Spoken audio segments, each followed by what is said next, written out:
காரைக்காலில் இயற்கை எரிவாயு கழகத்தில் ஒர்க் பண்ணிட்டு தான் இருக்கேன்.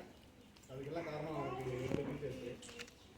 லாஸ்ட் ஒரு 10 இயர்ஸ்க்கு முன்னாடி வந்து எப்பயாவது யாராவது ஸ்கூலில் கிறிஸ்தவர்கள் படித்த ஸ்கூல் ஃப்ரெண்ட்ஸை மீட் பண்ணனா கண்டிப்பாக மறக்காமல் கேட்கணும் டீச்சர் கேட்பாங்க. சேவி டீச்சர் அவங்க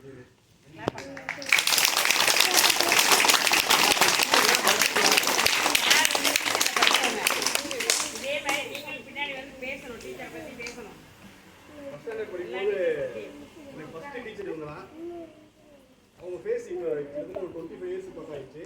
பார்த்தோன்னே கரெக்டாக ஐடென்டிஃபை ஆயிடுச்சு. அந்தளவுக்கு ஃபஸ்ட்டு டீச்சருங்கிறதுனால அந்தளவுக்கு மைண்டில் அவ்வளோ டாப்பாக இருக்காங்க. டாப் ஆஃப் மைண்டில் இருக்காங்க. என்ன சொல்கிறதுன்னா எல்லாத்துக்கும் அப்பா அம்மா தான் ஃபஸ்ட்டு இருப்பாங்க. எனக்கு வந்து இன்னமும் நான் எங்கே வேலைக்கு போய் என்ன ஒரு நமக்கு ஒரு அப்ரிஷியேஷன் கிடைச்சாலும் ஃபஸ்ட்டில் சில டீச்சர்ஸில் வரத முக்கியமாக என் டீச்சர் அவங்களுக்கும் பார்த்துக்கணும். என்ன நான் கிடைக்கும்.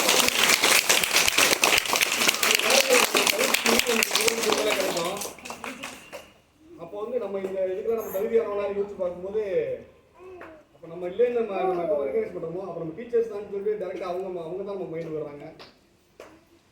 நீங்கள் இந்த ஸ்கூல் விட்டு நீங்கள் வெளியில் காலேஜஸ் போகிறீங்க இல்லை பெரிய பெரிய ஸ்கூல்ஸ் போகிறீங்கன்னா நிறையா படிப்பு கிடைக்கும், நிறையா அனுபவங்கள் கிடைக்கும். ஆனால் இந்த மாதிரி டீச்சர்ஸ் வந்து நீங்கள் லைஃப்பில் எங்கே போனாலும் கிடைக்க மாட்டாங்க. அங்கே இருக்கிற வேறு மாதிரியான கல்ச்சரு. நீங்கள் வந்து இப்போ இருக்கிற ஸ்டூடெண்ட்ஸ் அடுத்தடுத்து போகணும்னு ஆசைப்படுவீங்க. ஒரு கட்டத்துக்கு மேலே மறுபடியும் நீங்கள் இங்கே தான் வரணும்னு நினைப்பீங்க.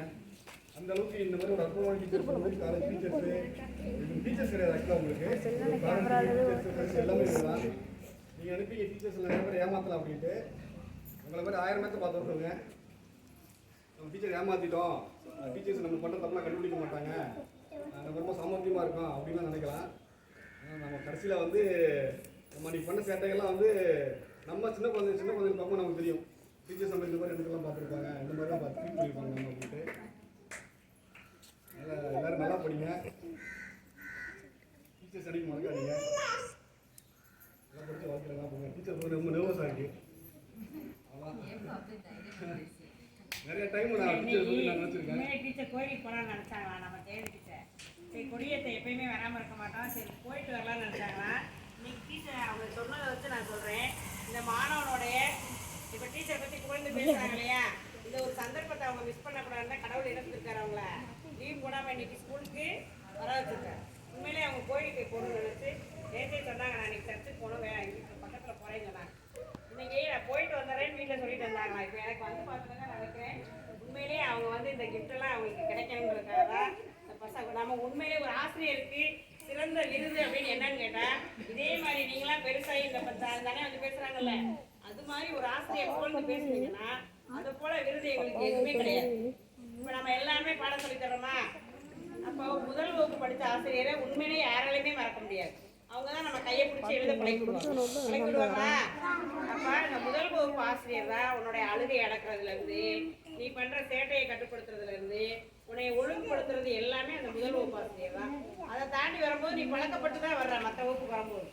அப்போது உன்னை உருவாக்குற முதல் சிற்பி யாரு?